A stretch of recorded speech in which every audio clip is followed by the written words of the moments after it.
চলো তো গাছের নিচে চলো তাড়াতাড়ি। কোন গাছ? ওই তো আম গাছ জাম গাছ কিছু একটা নিচে দাঁড়াও ছায়া জায়গাতে। আইসক্রিম কিনতে, আইসক্রিম কিনতে, আইসক্রিম এখানে দাঁড়া। কতক্ষণ দাঁড়াতে হবে? নমস্কার, সুপ্রভাত। সবাই কেমন আছেন? আশা করি সকলেই ভালো আছেন। দিন যাপনের আরও একটি নতুন ব্লগে আপনাদের সবাইকে স্বাগত। যদিও জানি এই গরমে কেউই সেরকম খুব একটা ভালো নেই, তবু আশা তো রাখতেই হয় যে সকলে ভালো আছেন, সুস্থ আছেন। তো চলুন রোজকার মতো আজকের ব্লগটাও শুরু করলাম। আর প্রচণ্ড গরম পড়েছে, প্রচণ্ড গরম, মানে প্রাণ বেরিয়ে যাওয়ার মতো অবস্থা। তার মধ্যেও কাজকর্ম তো আর মানে ক্ষান্ত দিলে হবে না, সব কিছু বন্ধ করলে চলবে না। যারা হাউস ওয়াইফ তাদের রান্নাঘরে চলছে সংসারে কাজকর্ম, যারা বাইরে কর্মরতা তারাও কাজকর্ম করছেন একইভাবে, সবাইকে চলতে হচ্ছে। তারপরে রাত্রিবেলা তো প্রায় দিনই লোডশেডিং, মানে প্রাণ বেরিয়ে যাওয়ার মতো অবস্থা। তো সকালবেলা ঘুম চোখে ঢুলুঢুলু অবস্থায় আর কি রান্নাঘরে আসতে হচ্ছে, উপায় নেই, মেয়েদের স্কুল আছে, আবার কর্তামশাইয়ের আছে অফিস। তো সকালবেলা মেয়েদের টিফিন বানাতে তোড়জোড় শুরু করেছি। আর যে সমস্ত বাড়িতে ছোট বাচ্চা আছে যারা স্কুলে যায়, সব মায়েদের মুখে একটাই শুনি যে কী টিফিন দেবো, মাথা ব্যথা হয়ে যায় এই চিন্তা করে করে। রোজ রোজ তো একই টিফিন বাচ্চারা খাবেও না, নিজেদেরও ইচ্ছে করে না বানিয়ে দিতে। আমাদের ছোটোবেলাতেই ভাবুন, রোজ রোজ একই টিফিন দিলে কি আর ভালো লাগতো? ভালো লাগতো না। তো ওই এক সমস্যা আমারও হতো, কিন্তু কিন্তু এখন থেকে কি করি বলুন তো, আগের দিন আমি ভেবে রাখি যে পরের দিন আমি কী টিফিনটা দেবো। মানে ঘরে যা যা থাকে তার মধ্যে দেখে শুনে একটা ভাবনা চিন্তা করে রাখি। তো ওই জন্য এখন আর খুব একটা অসুবিধা হয় না। আর আমার দুই মেয়ে বলতে পারেন লক্ষ্মী, ওদেরকে প্লেন রুটি তরকারি দিলেও খেয়ে নেবে, মানে যাই দিন ঠিক ওরা খেয়ে নেবে, যে কারণে অসুবিধা হয় না। আর আমি এখনও অবধি চেষ্টা করি ওদের ঘরে বানানো খাবারটাই দেওয়ার, কোনো প্যাকেট জাতীয় মানে কেক বিস্কুট কিছু কিনে দিয়ে দিলাম ওইটা দিই না। সব সময় চেষ্টা করি যত কষ্টই হোক বাড়িতে একটু কিছু বানিয়ে দেওয়ার। তো আজকে ওই পনির রোল টাইপের বানাবো, একদম অল্প তেলে। এখন যা গরম পড়েছে, বেশি তেল মশলা খাবার নিজেদেরও খাওয়া ঠিক না, আর বাচ্চাদের তো দেওয়া উচিতই নয়। তো ওই একটুখানি ক্যাপসিকাম, তার সঙ্গে পেঁয়াজ আদা রসুন লঙ্কা এগুলো কুচি করে নিয়ে একটু অল্প একটুখানি তেলের মধ্যে নেড়ে চেড়ে আর কি ঢেকে ঢেকে রান্না করেছি। আর ওর সঙ্গে কী দিয়েছি বলুন তো, একটু সয়া সস, একটু টমেটো সস, একটু গোলমরিচ গুঁড়ো দিয়েছি, পরিমাণ মতো নুন, আর একটুখানি আমার পনির আগে থেকে ফ্রিজে আনা ছিল, সেগুলো ছোট ছোট কুচি কুচি করে ওর সঙ্গে মিশিয়ে দিয়েছি। ওই যেহেতু আদা রসুন দিয়েছি তারপরে আপনার সয়া সস দিয়েছি, একটুখানি ওই চাইনিজ চাইনিজ মতো আর কি গন্ধটা আসছে, ওই চাইনিজ খাবারের যেরকম ফ্লেভারটা আসে। তো ওরা আশা করছি খেয়ে নেবে, এতে সবজিটাও মানে ওদের খাওয়া হবে আর পেটটাও ভরা থাকবে। সঙ্গে একটুখানি ফল দিয়ে দেবো। তো প্রথমে আর কি গুড়িয়ার জন্য দিলাম, ও তো তাড়াতাড়ি চলে আসে বাড়িতে, ওই জন্য একটা আর কি রোল বানিয়ে দিলাম, ওর হয়ে যাবে একটাতেই। আর এরপর মামনেরটা বানালাম, কারণ মামনের সেই আসতে বিকেল হয়ে যায় টিফিনে, ওকে দুটো দেবো। আর টিফিনটা বক্সটা একটুখানি হালকা ফাঁকা করে রেখেছি, কারণ এখন গরম তো, আরও খেতে খেতে সেই দুপুর 1:30 আর কি ওদের টিফিনের সময়। তো ততক্ষণে অনেক সময় নষ্ট হয়ে যায় গরম গরম আটকে দিলে টিফিনটা। চলুন, বাবা মেয়ে দুজনের জন্য আমার ফল কেটে টিফিন বক্স রেডি করেও নিলাম। দুপুরবেলায় টিফিনে ফলটা না দিয়ে দিলে ওদের আর সারাদিনে ফল খাওয়া হবে না, সেই তো একজন ফিরবে বিকেলে আর বাবা ফিরবে সেই রাত্রিবেলা। তো ওই জন্য একটুখানি ফল সাইডে দিয়ে দেওয়ার চেষ্টা করি। এদিকে আমার ভাত হয়ে গেছে, মামন ওর বাবা যেহেতু দুজনাই ভাত খেয়ে বেরোয়। আর গ্যাসটা একটুখানি মুছে নিলাম, কারণ আটা পড়েছিল সকালে এই রুটির। আর পনিরের তরকারিটাও এবার করে নেব, মামনকে পনিরের তরকারি দিয়ে খেতে দিয়ে দেবো ভাবছি। তবে মামনের বাবা আবার পনিরের তরকারি খুব একটা ভালোবাসে না, তো দেখি শুকনো মতো কিছু করতে হবে। আর ঝোল ঝোল তরকারি তো টিফিন বক্সে দেওয়াও যায় না, পড়ে যায়। দেখুন একটুখানি চিনি দেবো তরকারিতে, পিঁপড়েটা দেখেছেন আমার চিনির কৌটার কী অবস্থা। প্রত্যেক দিন একটুখানি পেপার দিয়ে রেখেছিলাম মুখটাতে, যে ঢিলা বলে হয়তো ঢুকে যাচ্ছে, কিন্তু না, সেই পেপার ভেদ করেও পিঁপড়ে কিন্তু ভেতরে ঠিক চলে গেছে। তো ওই জল দিয়ে ধুয়ে ধুয়ে ওইভাবে দিলাম আর কি, কী আর করা। অনেকখানি প্রাণী হত্যা হলো আর কি, পিঁপড়েগুলোকে মারতে হলো, কিছু করার নেই। ওদের কে বলেছিল বলুন তো চিনি কৌটার মধ্যে গিয়ে ঢুকে বসে থাকতে। তো চলুন, আমার পনিরের তরকারি করা হয়ে গেছে, মামনকে খেতে দিয়ে দিয়েছি। আর ওকে রোজ এখন 2 বোতল করে জল দিতে হচ্ছে, একটা এই প্লাস্টিকের বোতলেই দিতে হচ্ছে, আর একটা স্টিলের যেটা রোজ রোজ নিয়ে যেত আগে ওটা। বলছে মা আমাকে এখন থেকে 3টে করে বোতল দেবে। তো আমি বললাম যে 3টে করে বোতল নিলে তোর ব্যাগ কত ভারী হবে বলতো, তো 2টো করেই নিয়ে যা, যেটা খালি হবে স্কুল থেকে আবার ভরে নিস। তো চলুন, মামুনের খাবার দাওয়া দেওয়া হয়ে গেছে, ও বেরিয়েও গেছে। এদিকে রান্নাঘরে এলাম বাদবাকি কাজকর্ম সারবো। এঁচড় কেটে নিয়েছি, এঁচড়টা প্রেশার কুকার একটুখানি সিটি দিয়ে আর কি নেবো সেদ্ধ করে, আর যাতে একটু তাড়াতাড়ি হয়ে যায়। ওদিকে মামুনের বাবা আবার বেরোবে অফিসে, তার ট্রেন টাইম হয়ে যাচ্ছে। তো চলুন চটপট করে রান্নাবান্নাগুলো সারবো। আজকের এঁচড়টা কিন্তু নিরামিষ, কোনো চিংড়ি মাছ কিছু দেবো না। ওইদিকে সাইডে আবার মামুনের বাবার সেই ওটসের রুটি বসিয়ে দিয়েছি। মানে সকালবেলাটা যেন যুদ্ধ চলে, কি বলবো। আমি বলছি এত তাড়াতাড়ি আপনাদের কাজকর্মগুলো দেখাচ্ছি, এত তাড়াতাড়ি তো আর হয় না। তো আপনাদের যাতে বোর মনে না হয়, যাতে একঘেয়েমি না লাগে, সে কারণেই চটপট করে আর কি দেখানো, তাড়াতাড়ি করে স্পিড বাড়িয়ে। চলুন রান্নাবান্না সেরে নিই, তারপরে কথা বলি।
চলুন মামুনির বাবার খেতে দিয়ে ও টিফিনটাও একদম ব্যাগে ভরে সব স্কুটিতে রেডি করে সব দিয়ে চলে এলাম।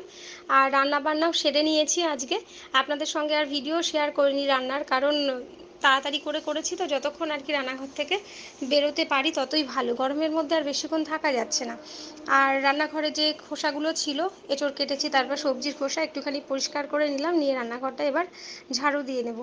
আর গ্যাসটা মুছবো, বেসিনের মধ্যে কিছু আমার বাসনপত্র আছে সেগুলো মাজবো। আর এই যে ভয়েস দিচ্ছি গরমে ফ্যানটা অফ করা, মানে হাঁপিয়ে যাচ্ছি আমি। আর কি বলুন তো, তাড়াতাড়ি করে কাজগুলো দেখানোর জন্য, যেহেতু ভিডিওগুলো খুব স্পিডটা আর কি বাড়িয়ে দিই, চটপট করে দেখাই, যাতে আপনাদের আর কি একঘেয়েমি না লাগে। ওই দেখাতে দেখাতে যখন আমি ভয়েসটা আর কি দিই, আমার ভয়েস দেওয়াটাও কেমন যেন স্পিডে হয়ে যায়, মানে খুব তাড়াতাড়ি হয়ে যায়। আমার খেয়ালই থাকে না যে কাজগুলো তাড়াতাড়ি হচ্ছে, কিন্তু কথাটা আমি একটু আস্তে আস্তে বলি। তো ওটা মাথায় থাকে না, এক এক সময় দেখি আমিও খুব চটপট চটপট করে কথা বলছি। মামনের বাবা একদিন শুনে বলছে, কী মন্ত্রপাঠ করছো এত তাড়াতাড়ি। তো হেসে ফেলেছি, আমার নিজেরই খেয়াল থাকে না। তো চলুন, বাসনগুলো আমার প্রায় মাজা হয়ে গেছে। আর এই যে রান্নাঘরের যে বেসিনের ট্যাপটা, এটা ভীষণ উঁচু হয়, চারিদিকে জল টল ছিটিয়ে পড়তো, একদম কাপড় ভিজে যেত। তো এই যে একটা পাইপ দেখছেন লাগানো, এটা আসলে মামন গুড়িয়ার খেলনা, একটা মেলা থেকে কেনা হয়েছিল, ওই তাহেরপুরে যে কীর্তন হয় ওই মেলা থেকে। ওটা ওই টানলে বড় হয়ে যায়, আবার ছোট হয়ে যায়। তো ওটা লাগানোতে দেখছি সুবিধা হয়েছে, মানে মেয়েরা তো আর খেলা করে না, ওটাই কিনেছিল, শখ করে ফেলে রেখেছে। পরে মামনের বাবা ওটা লাগিয়ে দিয়েছে। এখন দেখছি ওটা লাগানোতে আমার জলটাও কম পড়ছে, চারিদিকে ছড়িয়ে পড়াটা কমেছে, আর সুবিধা হয়েছে, ইচ্ছে মতো এদিক ওদিকে ঘুরিয়ে নিচ্ছি। তো চলুন রান্নাঘরের কাজকর্ম সেরে এদিকে ভাত বেড়ে নিয়েছি আমার বাবু আর মায়ের, বাবুর খাবারটা দিয়ে এলাম। আর আমিও খেতে বসে গেছি, কিন্তু মায়ের খাবারটা ঢেকে রাখতে হয়েছে, কারণ মা বাড়ি নেই, চলে গেছে বাপের বাড়ি। ওই যে বাপের বাড়ি যেহেতু বাড়ির কাছেই, ওখানে গিয়ে একটুখানি হাঁটতে হাঁটতে যায়, গল্পগুজব হয় ভাই বউদের সঙ্গে। তো তার আসতে তো একটুখানি দেরি হবে। আর আমি হচ্ছে এঁচোড় দিয়ে খেতে বসেছি। এই গরমে মানে এঁচোড় উঠতে উঠতে আর কি প্রচুর কিন্তু আমাদের এঁচোড় খাওয়া হলো। বাড়ির কেনা, বাজারে কেনা বলুন কিংবা বাড়ির গাছের, বেশ কয়েকদিন এঁচোড় রান্না হয়েছে। তো চলুন খাওয়া দাওয়া সারি, আবার গুড়িয়া আসার সময় হয়ে যাবে। গুড়িয়া স্কুল থেকে চলে এসেছে, স্নানে গেছে, জামা কাপড়গুলো সব সোফার মধ্যে ছেড়ে রেখে গেছে, মানে ইউনিফর্ম, এগুলো দিয়ে কাচতে দেবো, সকাল থেকে এখনও কাছাকাছিতে দিইনি কিচ্ছু, সব জমা হয়ে যাচ্ছে। আর ওকে আনতে গিয়ে দেখি সিঁড়ির মধ্যে, নিচের সিঁড়িতে পায়ের একদম গোলা ছড়িয়ে রেখেছে। ওই দেখুন দেখেছেন, ভেতরে এখনো ওপরে। জল ঢেলে ঝাঁটা দিয়ে ধুয়ে এলাম, কাপড় চোপড় একটু ভিজলো, আর ঘর আর কিছু গোছগাছ করিনি। গতকাল মেয়েদের জামা কাপড়গুলো গোছাচ্ছিলাম, যেগুলো টাইট হয়ে গেছে, পুরনো সব বাতিল। এই যে এতগুলো বেরিয়েছে, কদিন আগে কিছু বেরোলো, আবার এগুলো বেরিয়েছে, সব গোটা গোটা ড্রেস। এত সুন্দর এই ড্রেসগুলো একবার দুবার করে পরেছে, এখন আর হয় না গায়ে। এবছর না, আগের বছর পুজোর সময় এগুলো কেনা হয়েছিল, দুজনার সেম। কি আর করা যাবে, ঘরের মধ্যে এরকম থুপিয়ে রেখেছি, রাখার আর জায়গা নেই। দেখি পরে একটা প্যাকেট ট্যাকেট করে তারপরে প্রত্যেক বছরই দুবার তিনবার করে জামা কাপড় আর কি বেছে কুচে আর কি বাতিল করা হয়। কদিন আগে একজন দাদা এসেছিলেন টোটো নিয়ে, ওই বাচ্চাদের পুরনো জামা কাপড়গুলো নিচ্ছিলেন, কোনো এক আশ্রমে দেবে। পুরনো বলতে একদম ছিঁড়ে ফেটে গেছে, সেগুলো তো দেওয়া যায় না কাউকে, মোটামুটি চলনসই যেগুলো পরা যাবে, হয়তো বাচ্চাদের ছোট হয়ে গেছে সেরকম আর কি জামা কাপড়। তো কিছু দিয়ে দিলাম সেখানে, আবার দেখছি মেয়েদের কিছু বেরিয়েছে, এগুলো তো দেখি গুছিয়ে রেখে দিই, পরে কাউকে দিয়ে দেব। আর ঘরটা একটুখানি পরিষ্কার করে নিচ্ছি, গুড়িয়ার মধ্যে এসে গেছে, আবার স্নানে ঢুকেছে, ভাবলাম এর আগে আর কি আমি ঘরটা পরিষ্কার করে নিই। কথা বলতে বলতে কথা আমার জড়িয়ে যাচ্ছে, এত গরম পড়েছে। আর প্রত্যেক দিনই স্নানে যাওয়ার আগে একটুখানি ঘরদোর মুছে রাখি, কিন্তু চারিদিকে কি বলুন তো, বৃষ্টি নেই তো, চারপাশটা একদম শুকনো খটখটে হয়ে আছে, আর হাওয়া বাতাসে ওই ধুলোগুলো এসে সব জমা হয়।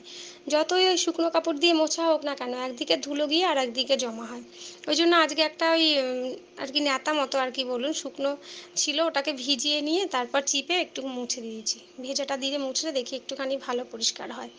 আর কথা বলতে বলতে গ্রিলের দিকে এসেছি মুছতে, তখন দেখি কতগুলো ছেলে একবার ঠাকুর ঘরের সামনে আসছে, আবার একবার পেছন দিকে যাচ্ছে।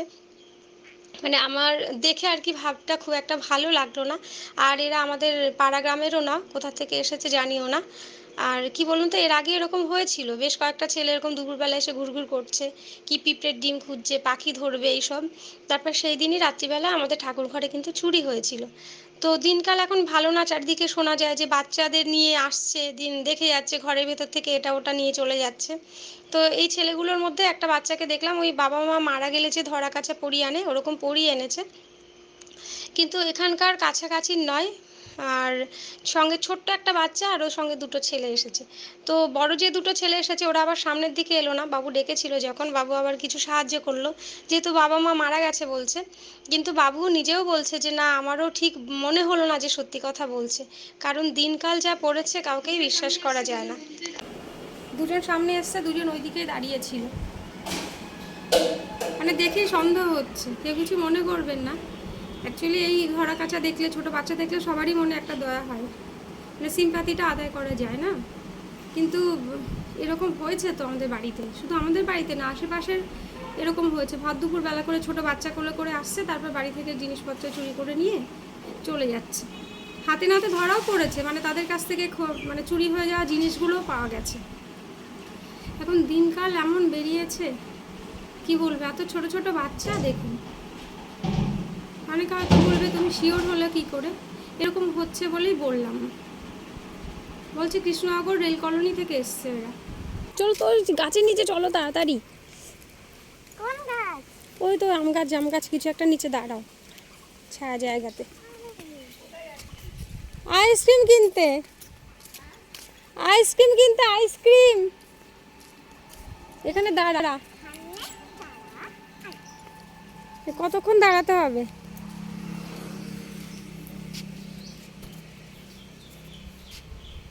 আর একটু এগিয়ে চলো, ছায়াতে ওইদিকে।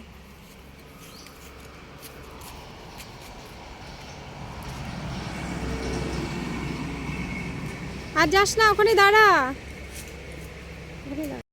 এসে গেছে, আসছে, ডাক ডাক ডাক। আছে কি না এখানে কি জানি, না বরফ।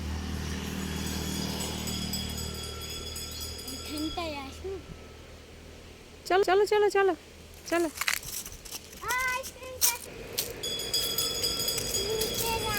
আইসক্রিমের জন্য পাগল করে দিচ্ছে তখন থেকে। আর এই যে আমার হাতে হচ্ছে চামচগুলো। চলো তাড়াতাড়ি চলো, প্রচণ্ড রোদ। কোথায় গেলি? চল তাড়াতাড়ি চল। আরে ছাতাতে উল্টে যাচ্ছে। আইসক্রিম দিবি আমার কাছে? না।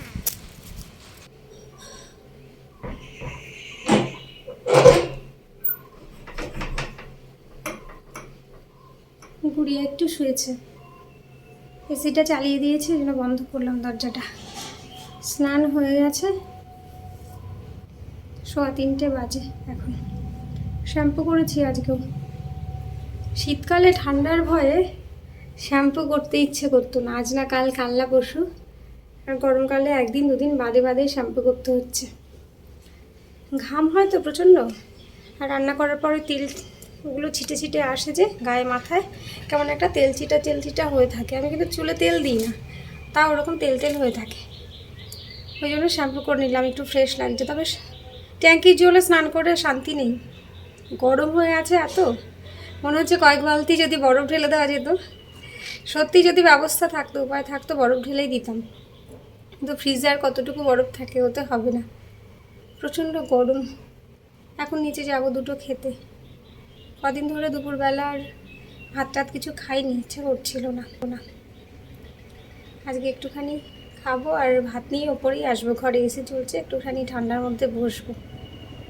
চলুন খাওয়া দাওয়া করি, পরে আপনাদের সঙ্গে কথা বলবো। কেমন বাড়িটা কীরকম খা করছে দেখুন বাবা, রোদে একদম চোখ ঝলসে যাচ্ছে, কিছু দেখাও যাচ্ছে না। গুড ইভিনিং, শুভ সন্ধ্যা সবাইকে।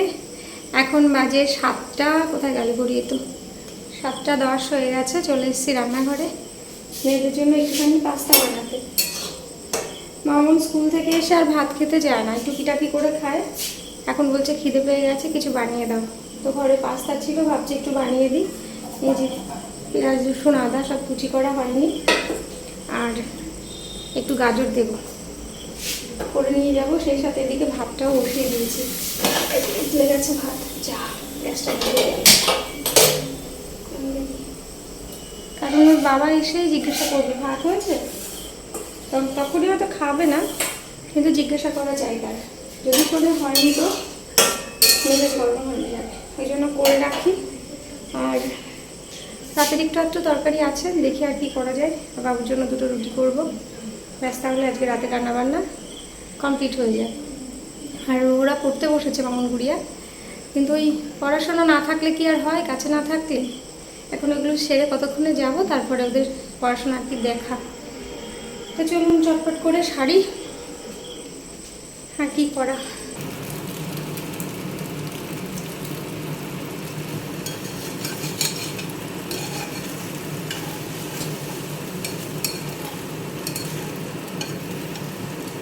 চলুন, আমার পাস্তা তৈরি হয়ে গেছে।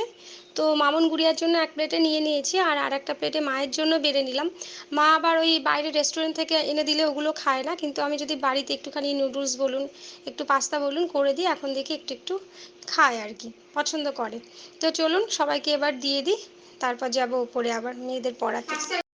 পাস্তার গন্ধে একজন হাজির, নিয়ে যাচ্ছি, আমি এক্ষুনি নিয়ে যাচ্ছি, হয়ে গেছে। এখন কটা বাজে? 7:40 হয়েছে, 45-45-এর কাছাকাছি যাচ্ছে। মোটামুটি আধ ঘন্টার মধ্যে সব হয়ে গেছে। ভাত, রুটি, তরকারিগুলো গরম করেছি, ভাতের মধ্যে একটুখানি আলু আর কুমড়ো সেদ্ধ দিয়েছি আর কি, ভর্তা হবে। আর পাস্তা বানানো হয়ে গেছে, মাকে দিয়ে এলাম। এখন এই যে আমাদের পাস্তা, 3 জন এক প্লেটে নিয়ে নিয়েছি। বাবু তো খাবে না, মা বললো একটুখানি দে, তো মাকে দিয়ে এলাম, ঢেকে রেখেছে, পরে খাবে বলছে। একবারে মেশিনের মতো কাজ করেছি, আধ ঘন্টার মধ্যে এত তাড়াতাড়ি হয়ে গেছে। চলো মাম্মা, তো চলুন। হ্যাঁ, ওটা কাসুরি মেথি রান্নাতে দেবো, থাক, রেখে দাও। চলুন আজকের ব্লগটা তাহলে এখানেই শেষ করি, দেখা হবে খুব তাড়াতাড়ি নতুন একটা ব্লগে। আর ভিডিওটা কেমন লাগলো কমেন্ট করে অবশ্যই জানাবেন, ভালো লাগলে লাইক শেয়ার করতে কিন্তু ভুলবেন না, ঠিক আছে? দেখা হবে খুব তাড়াতাড়ি নতুন একটা ব্লগে। সকলে ভালো থাকুন, সুস্থ থাকুন, সবসময় হাসি খুশি থাকুন। হাঁপাচ্ছি গরমে, আর এত তাড়াতাড়ি কথা বলছি এই জন্য। চলুন আজকের মতো টাটা। এই যে আমার হনুমান লাফাচ্ছে। চলো চলো চলো চলো, আগে চলো, হাতে এটা গরম। চলুন লাইট টাইটগুলো অফ করি। Tata tata.